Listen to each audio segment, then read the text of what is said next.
Welcome to our channel. Today we how to connect Playwright to your UI for reliable UX testing. To connect Playwright to your UI for reliable UX testing, start by ensuring you have Node.js installed on your machine.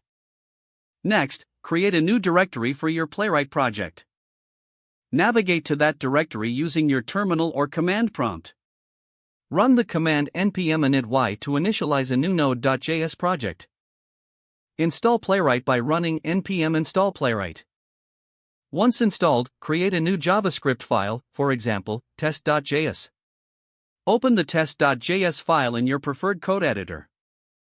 At the top of the file, import Playwright by adding const chromium equals require Playwright. Now, create an asynchronous function to run your tests. Inside this function, initialize the browser with const browser equals await chromium.launch. Create a new browser context using const context equals await browser.newContext. Next, open a new page in that context using const page equals await context.newPage. Navigate to your UI by using awaitpage.goto, https://urap.com. You can now start interacting with UI elements on your page. Use methods like awaitPage.click selector to click on elements.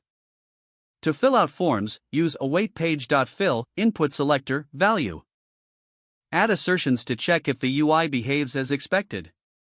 Utilize Playwright's expect function to verify element states. Once your tests are complete, close the browser by calling awaitBrowser.close. Finally, call your asynchronous function at the bottom of the script. Run the tests using the command node test.js in your terminal. Review the output to ensure tests are executing correctly. You have now successfully connected Playwright to your UI for reliable UX testing. If the page does not load, refresh the browser or try again in a private or incognito window. Make sure you are using the correct email address, then retype it carefully to avoid small typos. If your password is not accepted, use the reset option and create a new strong password you can remember. Check your spam folder for verification or security emails, then complete any requested confirmation steps. Enable two-factor authentication if available to improve account security and reduce unauthorized access risk. Don't forget to like this video and subscribe to our channel for more step-by-step tech guides.